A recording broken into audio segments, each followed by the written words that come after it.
भारत गौरव आचार्य श्री पुलक सागर जी गुरुदेव के प्रवचन और लेटेस्ट धार्मिक भजन व कार्यक्रम निशुल्क देखने व सुनने के लिए हमारे YouTube चैनल जीन शरणम मीडिया को आज ही सब्सक्राइब करें और सबसे पहले देखने के लिए बेल आइकन पर क्लिक जरूर करें। एक दिन की बात है कि पीछे ही उद्यान था, बगीचा था। चतुर्मास का एक दिन बचा, एक मुनि संघ आ गया वहां। जैसे ही मुनि संघ आया, सेठानी ने दरवाजे बंद करा दिए। सेविकाओं से कहा कि उस मुनि की तरफ इसकी दृष्टि नहीं पड़ना चाहिए, ये मुनि को ना देख पाए, और ऐसी व्यवस्था करो कि मुनि यहां चातुर्मास ना करें, उन्हें बगीचे से बाहर निकाल दिया जाए। पता चला बाहर निकालने गए तो मुनि कोई और नहीं, वही सेठ था जो छोड़ करके चला गया था। उसने चातुर्मास की स्थापना कर ली। सेठानी ने कहा, तुम क्यों आ गए यहाँ मेरी जिंदगी को उजाड़ने के लिए? एक तरफ तो मुझे छोड़कर चले गए, अब मेरा बच्चा भी लेने आए हो। मुनि ने कहा, हम 4 महीने मौन रहेंगे, उपदेश नहीं होगा, क्योंकि हमारे चातुर्मास का समय हो गया है।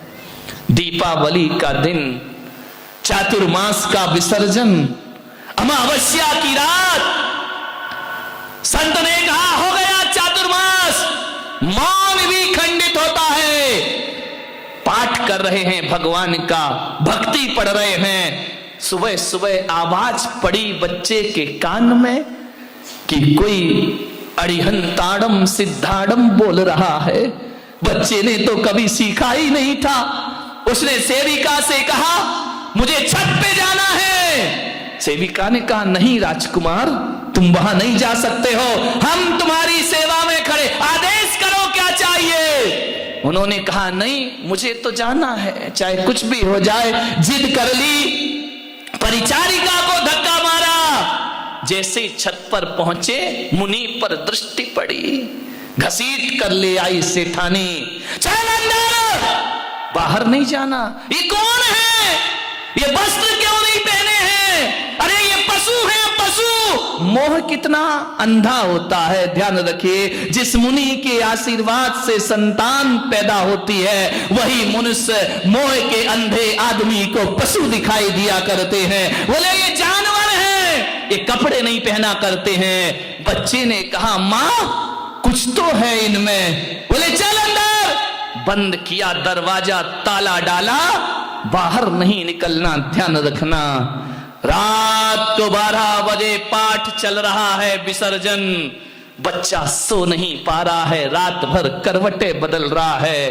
देखा बच्चे ने सुबह सुबह 3 बजे प्रातः काल, सब सो रहे हैं, सेठानी सो रही, सब सो रही।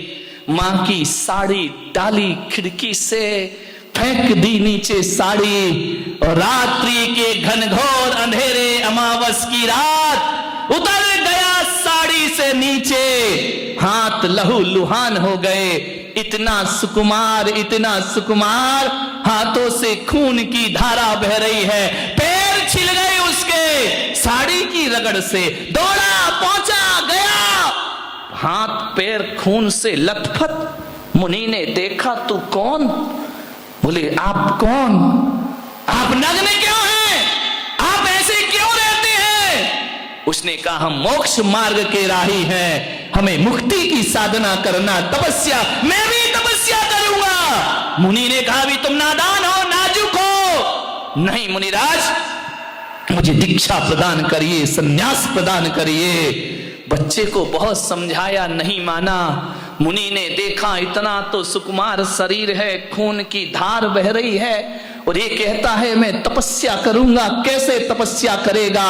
बोले, महाराज जीवन तो जाना ही है, एक दिन नष्ट होना है। यदि नष्ट होना है तो तपस्या के साथ नष्ट होना चाहिए, त्याग के साथ नष्ट होना चाहिए, धर्म के साथ नष्ट होना चाहिए। मान्यवर, दीक्षा ले लेते हैं, वो कोई और नहीं होते, जैन दर्शन में जिन्हें सुकुमार मुनि कह करके पुकारा जाता है, सुकुमार कह करके बुलाया जाता है। इतने सुकुमार, राई का दाना चुभ रहा है, दीपक की रोशनी आंखों को अश्रुपूरित कर देती है। जो चावल नहीं चबा सकता है, इतना सुकुमार दिगंबर भेष धारण कर लिया करता है। मोक्ष मार्ग का दीवाना हो जाता है। मुक्ति के दीवाने हम, मुक्ति के दीवाने हम, मुक्ति पाने वाले हैं। वो जो आग लगी है सीने में, उस आग में जलने वाले हैं। दीक्षा ले ली। मालूम है आपको कहानी? 3 दिन तक सियालनी उनके पैर को खाती रही। खड़े हैं, तपस्या कर रहे सुकुमार मुनि। सियालनी 3 दिन पैर खाती है। खड़े हैं, खून की धार बह रही है।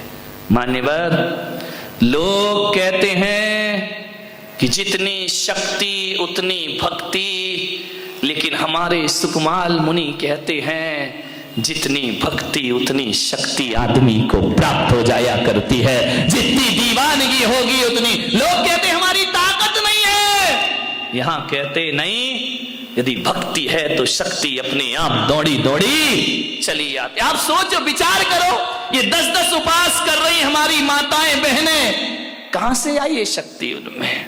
विचार करिए। वरना अनशन पे बैठते हैं लोग, आमरण अनशन करते हैं लोग, 3 दिन बाद डॉक्टर चेक करने आ जाता है। कहां से शक्तियां तपस्या की अर्जित हुआ करती हैं? विचार करो, सोचना है आपको। 3 दिन भोजन ना मिले तो प्राण संकट में पड़ जाते हैं। और आपके इसी बारामती में एक व्यक्ति 32 उपास की साधना कर रहा है। ध्यान रखना, 26वां उपास जिनका आज है। ऐसे आते हैं मेरे कमरे में सीढ़ियां चढ़ करके। मैं कहता हूं कोई कमजोरी? नहीं महाराज, कोई कमजोरी नहीं। मैंने कहा कोई तकलीफ? कोई तकलीफ नहीं। मान्यवर, कहां से आती है ताकत? 32 उपास इस कलयुग में करना बच्चों का खेल नहीं हुआ करता है। मान्यवर, हम तो कह देते हैं साधना कर रहे हैं, इन्हें प्रणाम करो, इन्हें हाथ जोड़ो। कठिन साधना हुआ करती है। मान्यवर, ऐसे ही लोग ये उपवास कर रही हमारी माताएं बहनें, 10-10 दिन का उपवास, ये व्यर्थ नहीं है। ये मान करके चलना कि इन्होंने जिंदगी की भूमि में मोक्ष का बीज बो दिया है। ध्यान रखिए, आज नहीं तो आने वाले कल, काले वाला कल नहीं तो इस जिंदगी में ध्यान रखना, बीज आज बोना पड़ता है, फल बाद में मिला करता है। ध्यान रखिए, ये 10 लक्षण धर्म की साधना, ये तपस्याएं, ये साधनाएं मान्यवर बच्चों का खेल नहीं हुआ करता है। बहुत बड़ी साधना है। भगवान महावीर ने साधना का मार्ग दिया। ऋषभदेव भगवान, जिन्हें 1 वर्ष आहार नहीं मिला, ध्यान रखना मान्यवर, 6 माह का उपवास करते हैं भगवान ऋषभदेव। 6 महीने विधि नहीं मिला करती है। एक कठोर तपस्चरण, 1 वर्ष 3 माह 7 दिन बाद ऋषभदेव को आहार मिला करता है। ध्यान रखिए, भगवान महावीर ने कहा है चल सके तो बिल्कुल मत खाओ, बिना खाए जिंदगी गुजारो।